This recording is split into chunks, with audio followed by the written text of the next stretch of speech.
financial reporting.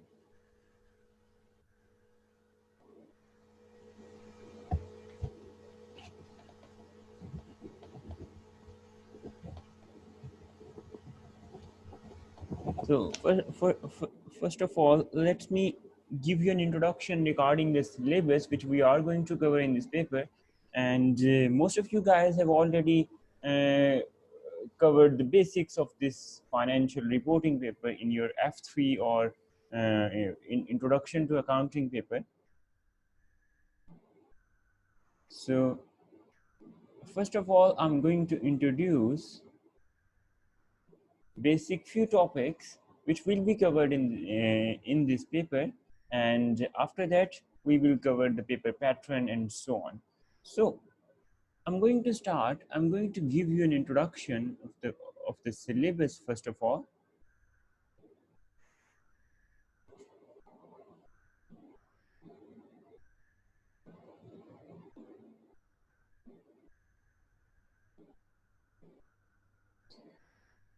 Okay, so students, I'm going to start with a very basic term which is called resource,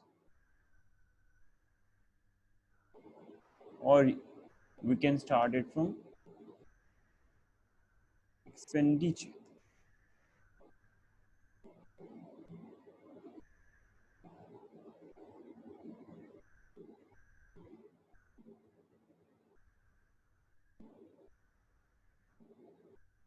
Students, what is expenditure? Expenditures are your outflows of your money. So any outflow of money is called expenditure. So there are two types of expenditures. One is revenue expenditure. You're all familiar with this term.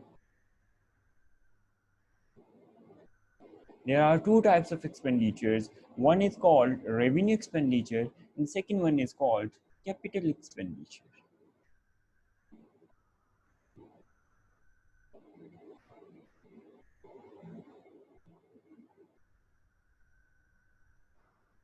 all the revenue expenditures are recorded as an expense,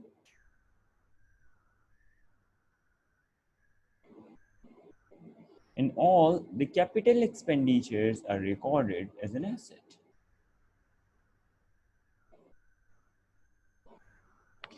And as you all know, there are different types of the assets. For example, current assets,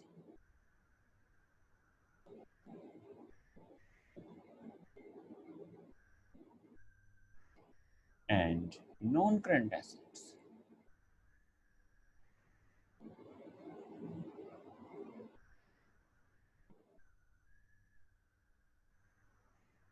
So we first of all, we will cover what is expenditure, then we will split these expenditures into revenue and capital expenditures, and capital expenditures are called your assets, and then assets will be classified into current and non-current assets, and then we will split these categories.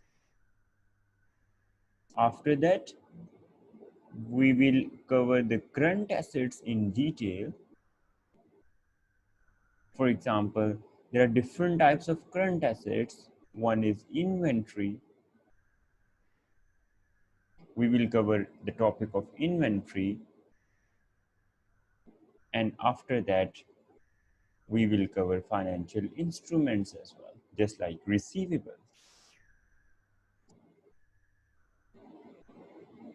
Financial instruments. So financial instruments contains financial assets as well as financial liabilities, and apart from financial assets and financial liabilities, financial instruments also contains equity instrument as well. So anyways, we will cover current assets in the topic of financial instruments as well. After that, we will move towards non-current assets.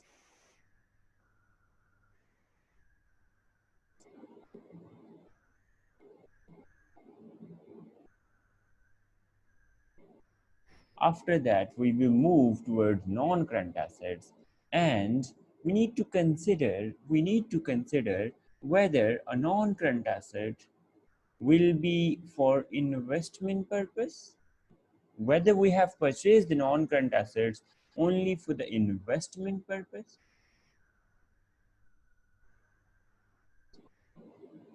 or we have purchased the non-current asset for business use.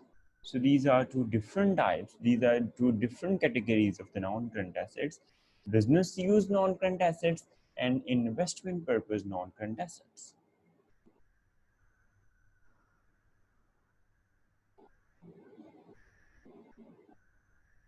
And what do you mean by no investment purpose?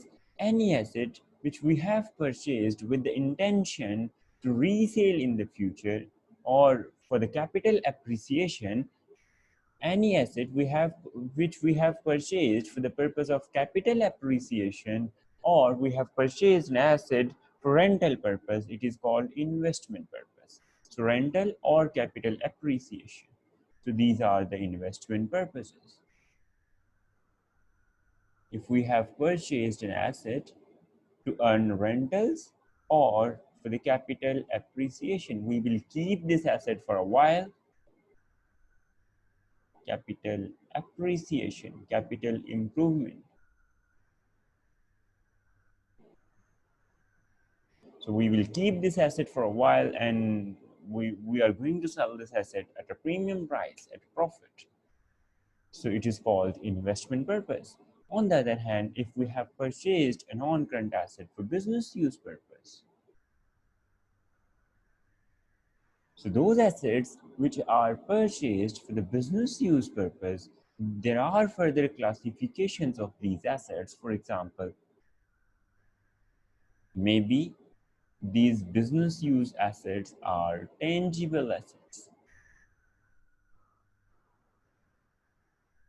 Maybe these business use assets are intangible assets.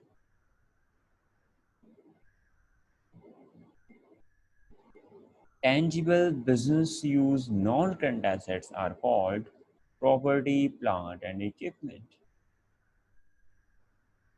So we will cover what is property, plant, and equipment. So for the time being, I'm just want to give you a basic idea, that is, any non-current asset which is tangible and held for use in the business is called property, plant, and equipment.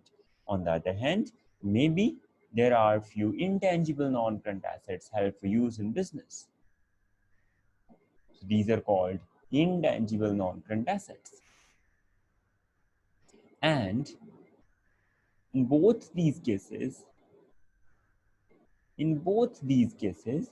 sometimes there is a sudden decrease in the value of an asset. For example, maybe the technology has outdated. Maybe there is a damage. So due to certain reasons, maybe there are chances that there will be sudden decrease in the value of an asset. That sudden decrease is called impairment loss.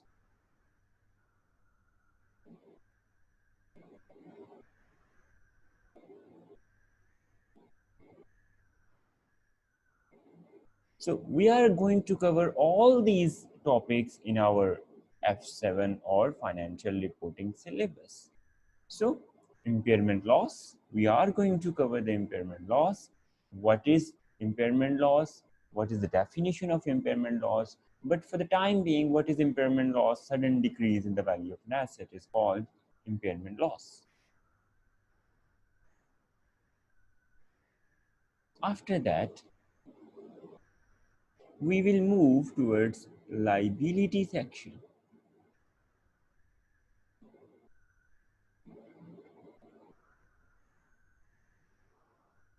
So there are different types of liabilities.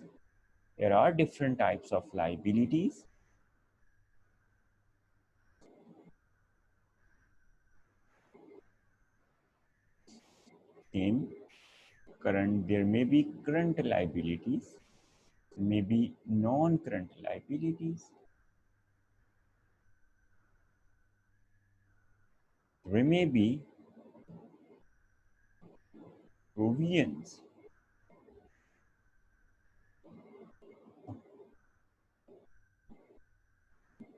So there are different types of liabilities. Provisions are expected liabilities whose chances are more than 50%. So if there is any expected outflow and the chances are more than 50%, we should record that outflow as a liability, and that is called provision liability. So there are different types of liabilities as well.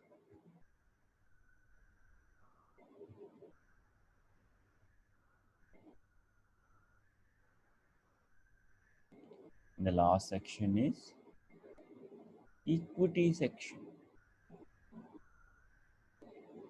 Liability towards shareholders.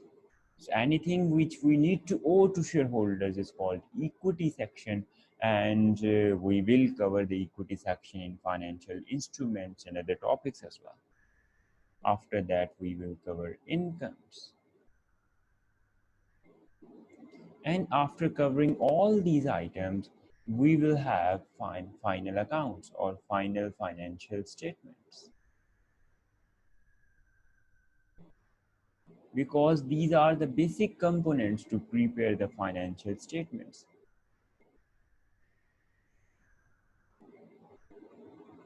So after covering expenses, assets, liabilities, incomes, and capital, we can prepare the final financial statements.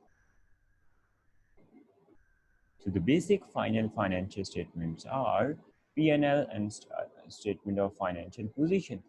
Normally, there are 5 legally required financial statements, but normally in F7 examination, your examiner normally tests P&L, profit and loss, and statement of financial position.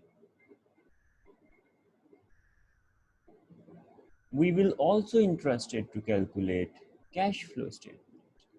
Companies are interested to calculate the cash inflows and cash outflows during the year. So we will prepare cash flow statement in order to calculate the money received and money paid during the year.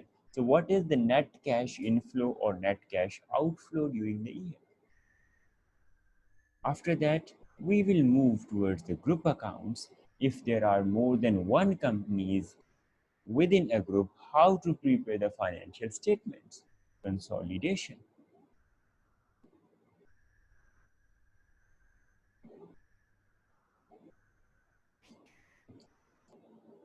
We will move towards the consolidation, also called group accounts. So if there are more than one companies within the group and one company has purchased the other company, so we will prepare individual financial statements for every company, and we need to prepare the combined financial statements for the whole group as well. So the combined financial statements for the whole group is called consolidated financial statements. So we need to prepare the consolidated financial statements as well.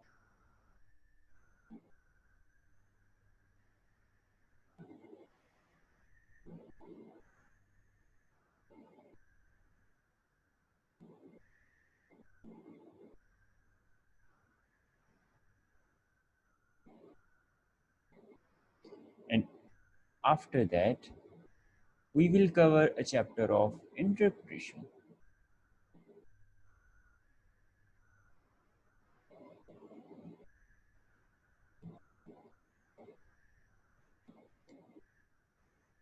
So interpretation means explanations.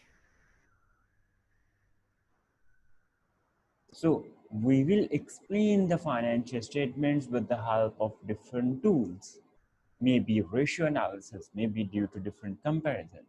So we will interpret, we will comment, we will give explanations on the financial statements. So in this way, we will be able to cover the syllabus of financial reporting.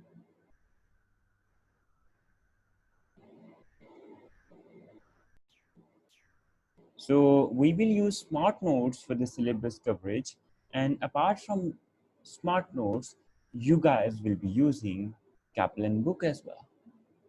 So book reading is very important for this paper. Book reading is very important for this paper. Our smart notes are very concise and comprehensive. But unfortunately, they do not contain any examples or test understandings. So to have a better understanding, to have a better grip on these topics, you must need to practice few examples on every topic. So that's why you will use books.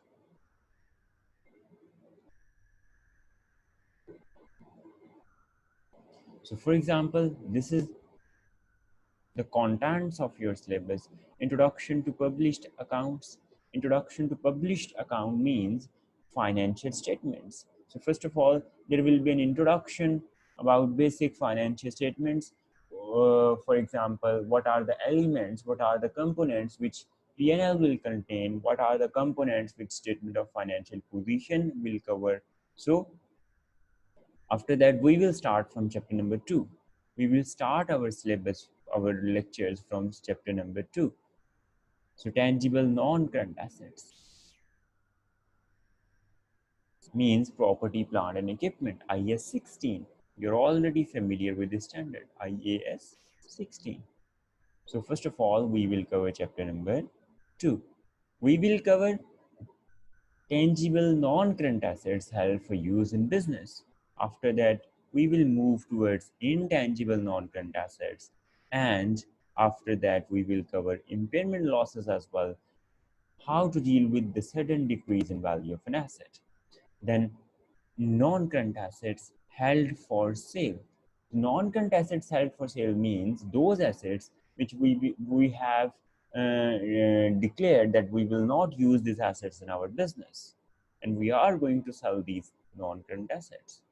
After that, we will cover framework, conceptual framework. What are the basic concepts? What are the fundamental concepts of the accounting? So these two chapters will cover conceptual frameworks and regulatory framework as well. There are a few other standards just like IS2, maybe provisions, and we will cover leases. Sometimes it's not possible to purchase a non-current asset straight away, so we will lease a non-current asset. So what are the accountings for lease agreements we will cover in this chapter. Financial assets and financial liabilities. This is new chapter. You have not covered this chapter in your earlier studies. Obviously, we are going to cover what is financial asset, what is financial liability, and what are the accounting implications. Foreign currency. If you have purchased or sold anything in the foreign currency other than pounds, then what are the accounting implications? How to calculate exchange gain or loss? After that, we will cover the incomes or revenue. If you are going to sell anything, how to record the revenue, when to record the revenue. If you are going to sell anything and you are offering discounts, how to record these discounts. Then, obviously, taxation. Once you are able to calculate the profit or loss of the company, then obviously you need to calculate the tax as well. How to calculate the tax? How to record the tax, and most importantly, there is a term called deferred tax. So, what is deferred tax? What are the accounting implications of deferred tax? We will cover all these things in this chapter. Earning per share. So, students, every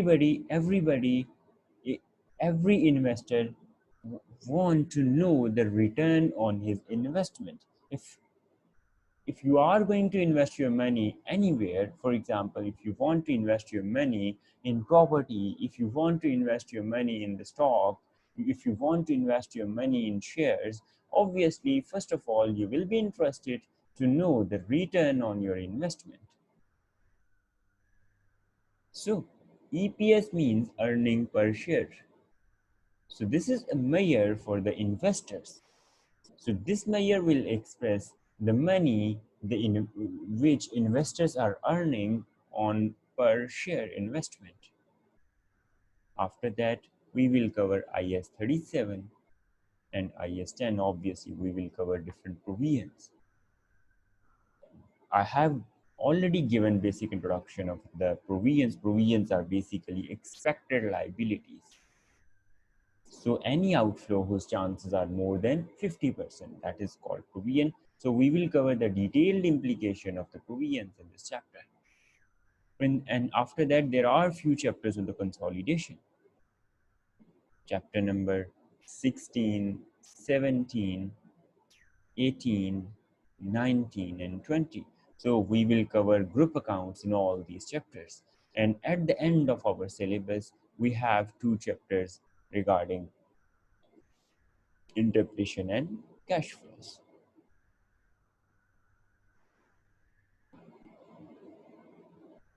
So in this way, we will be able to cover our syllabus. So these are the different topics which we will cover in financial reporting paper. So if we will move towards the paper pattern once again,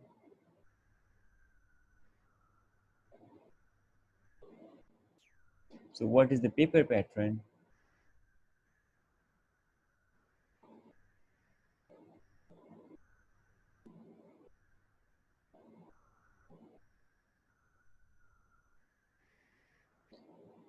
So since obviously your paper consists of 100 marks, you are going to attempt 100 marks paper, and there are three parts.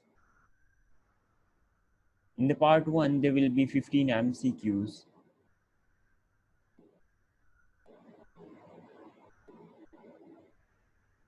There will be 15 MCQs, 2 marks each, so 30 marks in total. In the part B of your syllabus, students, you will be given 3 scenarios. And from every scenario, there will be 5 MCQs. So means 15 MCQs in total. 2 marks each, so once again section B will consist of 30 marks.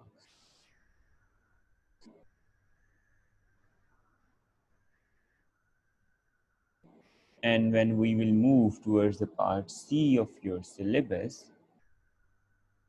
so in the part C of your exams, you have 2 long questions, 20 marks each.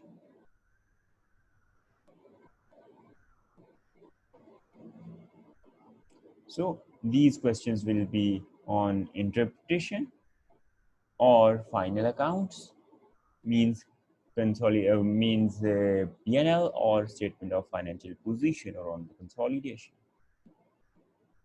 So this is your paper pattern. So long questions will cover 40 marks in your exams.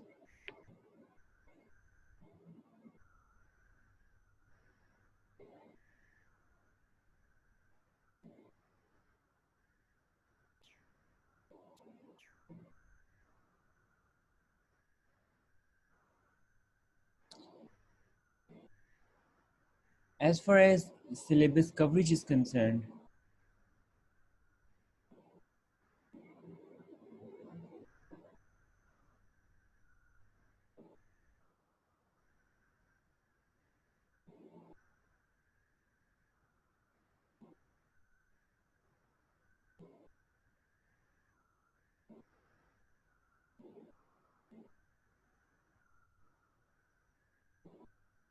first of all, students, we will cover few standards.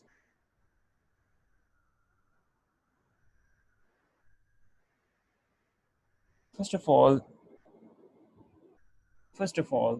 we will focus on covering the standards. And with every standard, we will practice section A from the kit. For example, if we have covered IS 16, we will try to practice all the questions from the kit on IAS 16. And most probably those questions will be MCQs or MTQs. Means these questions will cover section A or section B of your exams. So first of all, we will cover standards on individual basis.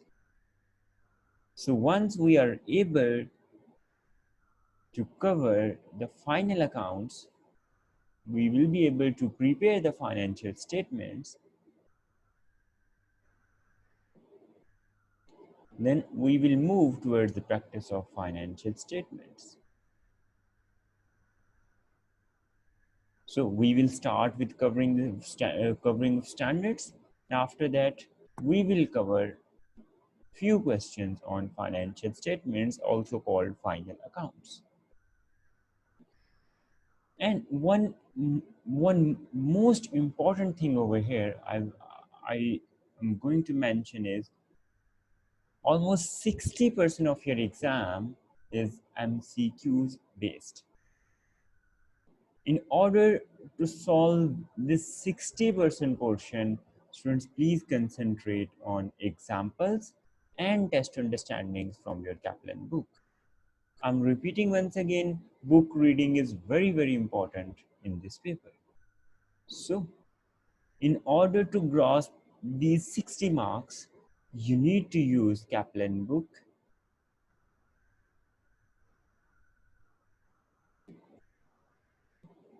and you should practice examples and test your understandings from your Kaplan book. So after every class, in every class, we will try to cover a standard. So in every class, we will be cover a standard, and you need to practice all the examples and test understandings from the Kaplan book on that topic. So this is very, very important. So first of all, we will cover different standards, and in the class, we will cover kit questions, while practice of examples and test understandings from your Kaplan book will be your assignment.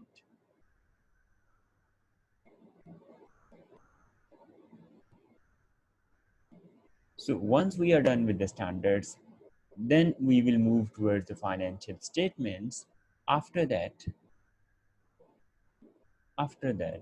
we will move towards consolidation.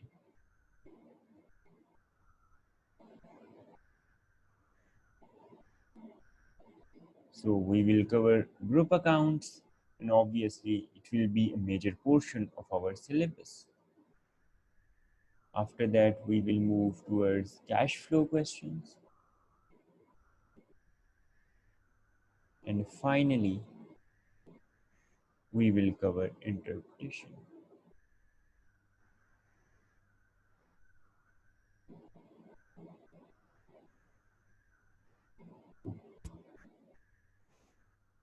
So in this way, we will be able to cover our whole syllabus, and we will cover the Kaplan book as well.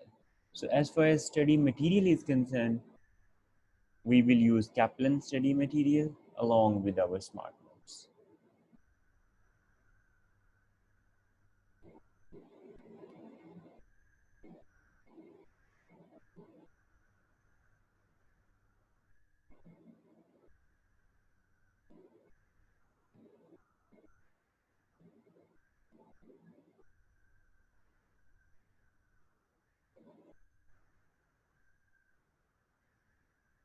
We will use Kaplan book,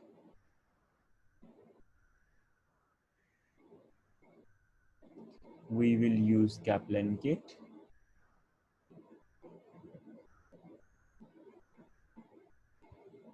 and we will use smart notes.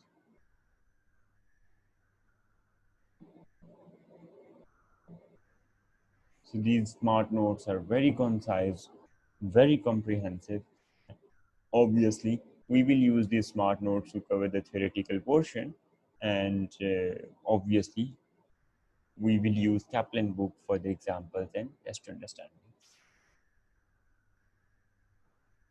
So that's all regarding the introduction of this paper.